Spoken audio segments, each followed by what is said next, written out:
summertime, and the city was trapped in a heat wave. A real scorcher. But there was one city dweller who was not hot. George was in the country, where things were much, much cooler. Oh, whoa! You call that a cannonball? I'll show you a cannonball! George loved the country. It had lots of great stuff the city didn't have. You could hear frogs croaking. You could feel the breeze from a hummingbird's wings when it spun around the flowers. At night, you could see a sky full of stars. What you doing, George? Stargazing? No one knows exactly how many stars there are. Not even scientists. That's when George thought, maybe it's time somebody found out.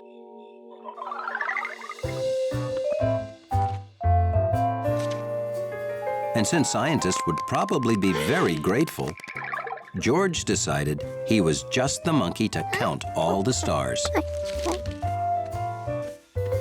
The most important rule in star counting was keeping track. George marked each star down on his pad.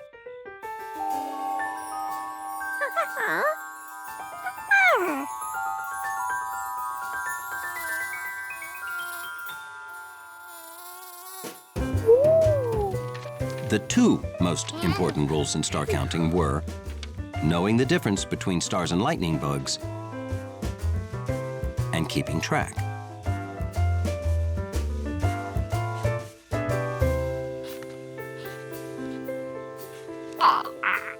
Third rule, the other two rules don't matter if you don't stay awake.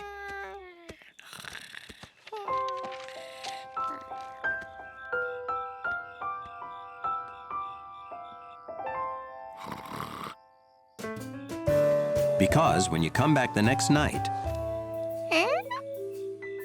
you can't tell which stars were counted or uncounted. So last night's count can't count.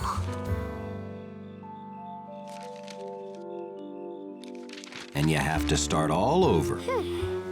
The only solution, counting them all fast before you fall asleep. Like this. 1, 2, 3, 4, 5. 1, 2, 3, 4, 5. 1, 2, 3, 4, 5. 1, 2, 3, 4, 5.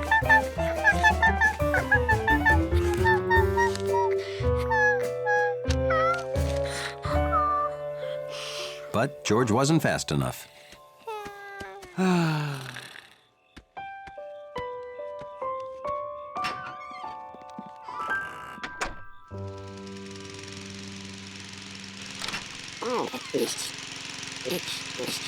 Morning, fellas! Oh, hi, Bill. George was up late counting stars. Too bad you can't count them now, huh? They're always there, you know.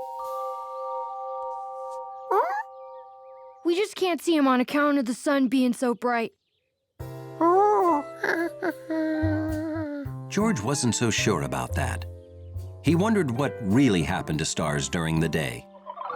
Maybe they slept. Or maybe they got blown out like candles. Then again, maybe there was a guy named Lenny who just pulled a switch. Wherever they went, you can't count something that isn't there. George wasn't gonna quit. There had to be a way to count stars and go to sleep too. He just had to figure it out.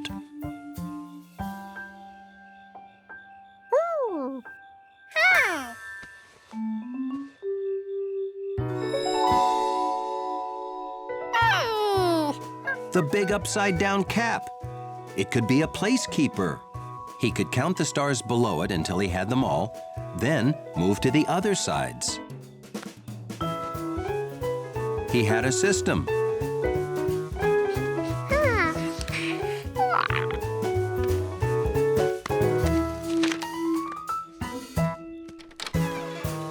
Oh, is that it for the night, George?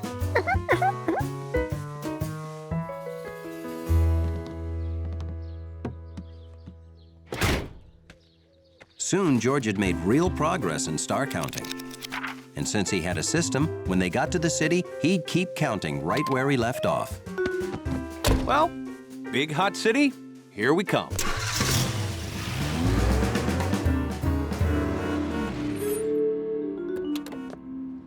The city wasn't just hot. It was the hottest day in 5 years. Oh, I can't wait to get into the cool, air-conditioned lobby. Whoa, hey, it's roasting in here. Is the air conditioning broken? Nope, I'm not allowed to use it. And I have to ask you to keep yours turned off in your apartment, too. Well, too many air conditioners running at once uses so much electricity, George. It can cause the power in the whole city to shut down. And that's called a blackout.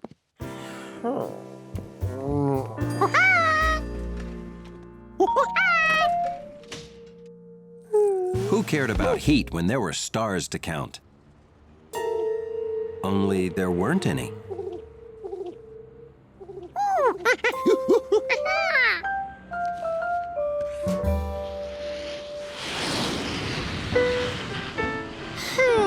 Maybe stars were only in the country, like mooses.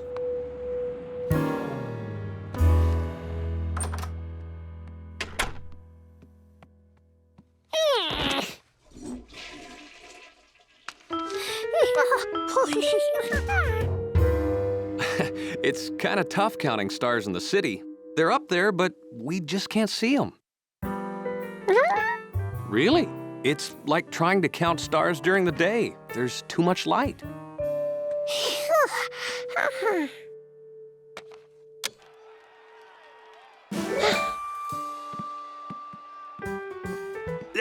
We can't turn it on, George. Don't want to knock out all the power.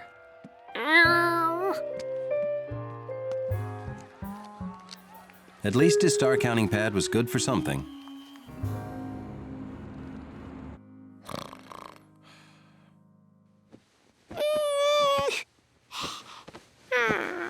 George was too hot to sleep. The one time he could have stayed awake, and there weren't any stars to count. People had their windows closed and their air conditioners were on. George could hear them hum. With all those people using air conditioners, it couldn't hurt if George turned theirs on. He'd only turn it on just long enough to cool a little monkey.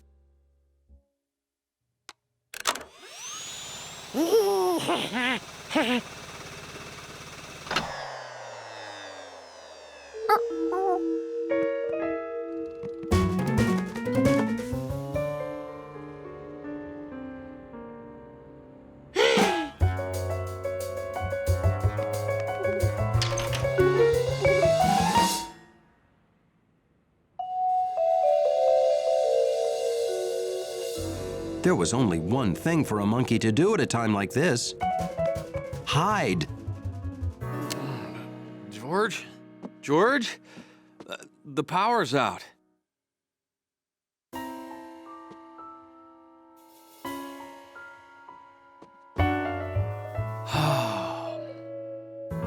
George?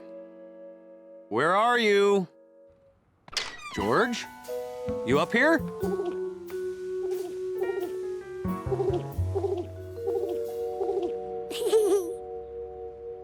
Uh-huh. Hi, Compass. George tried to tell the man with the yellow hat how sorry he was for wrecking the city's electricity. Oh, you think the blackout is your fault? Oh, George. It takes more than one little monkey to cause a blackout. I hope. Oh, hello. Just came up to check on the pigeons. This blackout's really something, isn't it? Uh-huh. George thinks it's his fault. He turned on our air conditioner. I thought it was my fault, too. Honey was so hot, I turned on our AC. Then the lights went out. But the radio said it was really caused by ants. Ants? Carpenter ants chewed through some poles in Ohio and the lines went down. Well, George, there's one good thing about a blackout. You can use this. George hadn't even thought to look up. This seemed like even more stars than they had in the country. That's not the only good thing. These'll melt with the freezer turned off, so I guess we just have to eat them.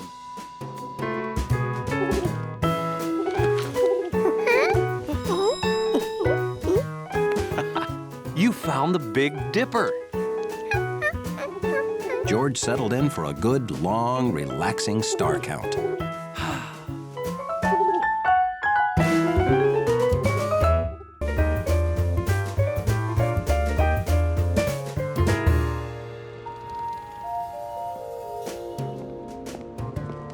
To Hunley, nothing beat being a wiener dog on a sunny day.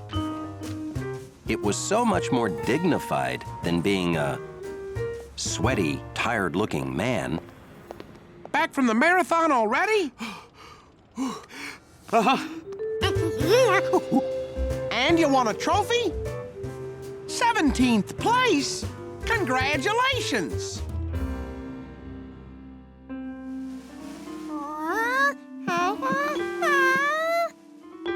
Steady now. Push that button.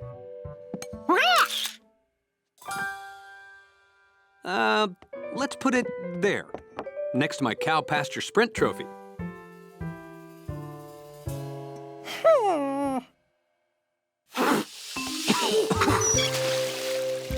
Trophies make it hard to forget things you've done because you have to keep cleaning them.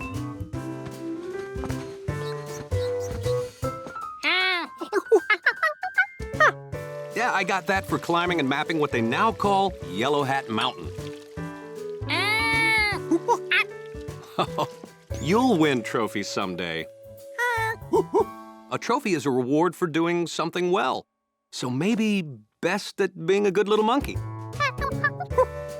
George figured there wasn't much chance of that, but maybe for something else, someday.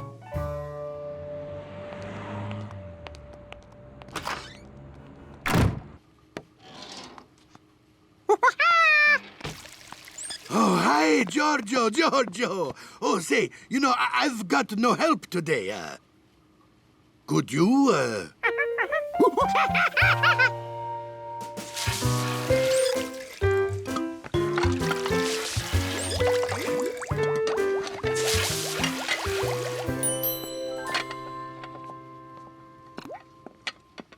All done! Thank you so much. Grazie.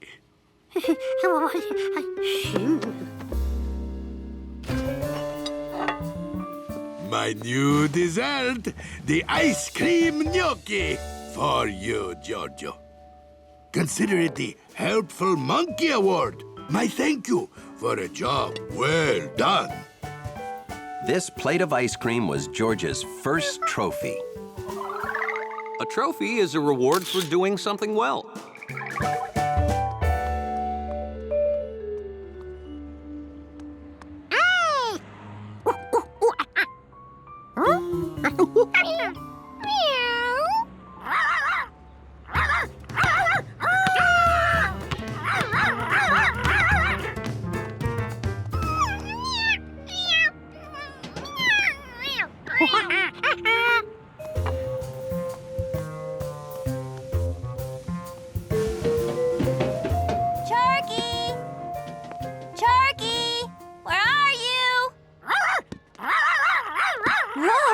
There you are.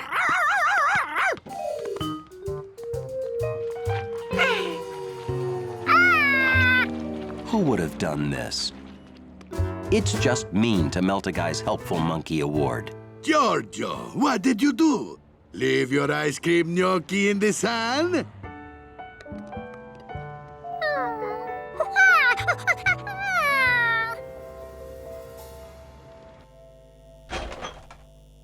Well, maybe I can still use it for something.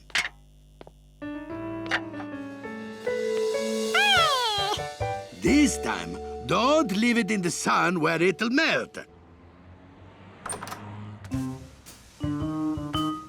George now knew he had to keep his trophy out of the sun.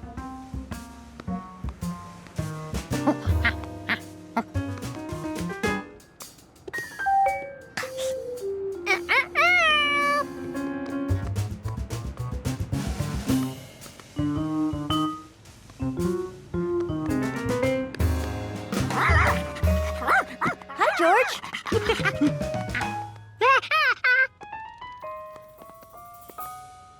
Can we have a little tiny bit of ice cream?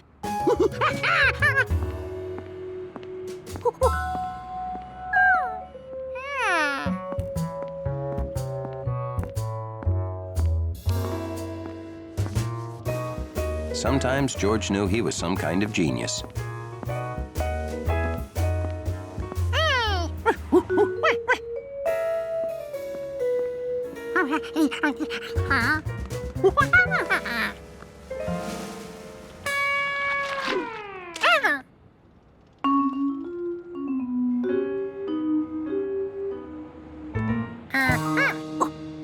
Walking backwards was another genius idea.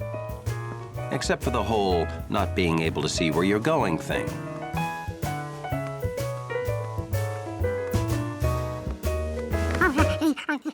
Hi, George. Can I help you?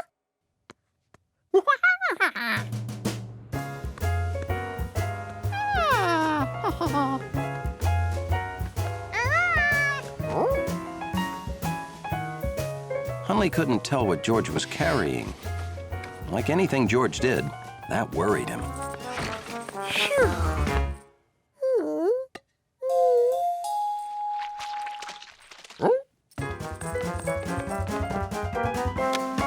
George thought it was nice of Hunley to notice what a rush he was in.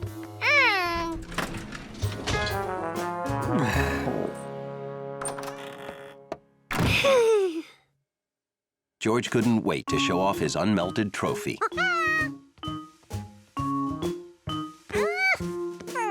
The yellow hat was gone, so the man wasn't home.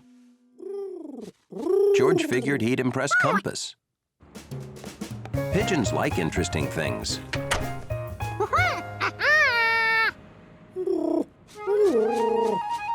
George forgot that pigeons like to land on interesting things.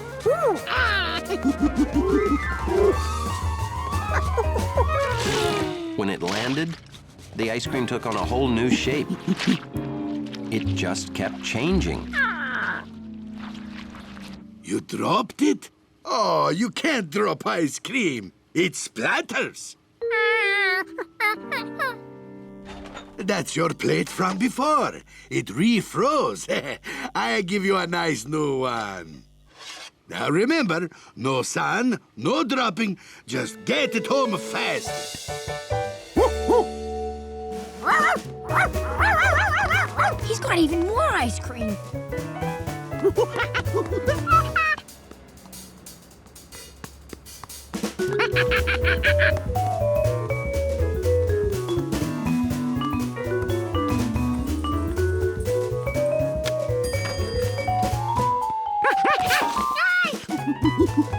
Another plate.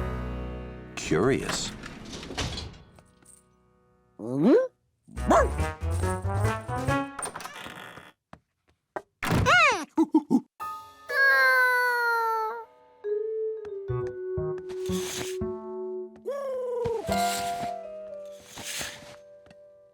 Now there was no sun to melt it. All George had to do was wait for the man with the yellow hat to come home. A lobby leaf. Luckily, George had time to clean it off, so it would be perfect when the man with the yellow hat saw it.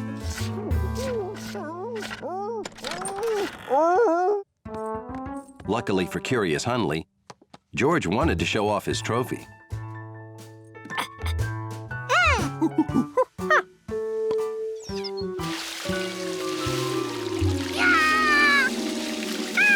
It didn't make sense. There was no sun. He didn't drop it. You ran water on it. Oh, that's gonna make it melt too. Yeah, right. But this is the last one. No sand, no dropping, and no washing it.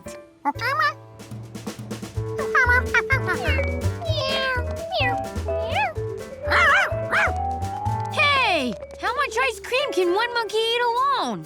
I think he's gonna share this time. Come on!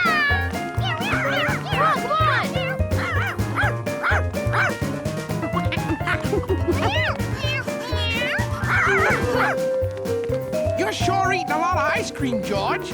Wait up! Oh, it's a party.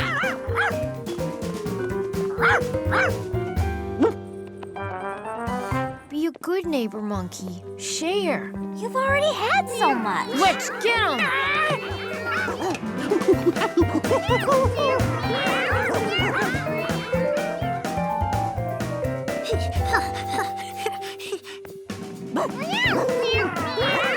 We got him! He's right there!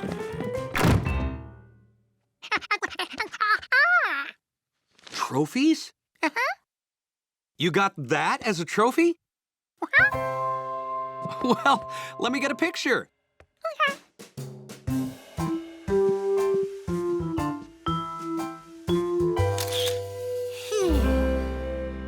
Maybe George can't help himself. Maybe monkeys just naturally hoard ice cream.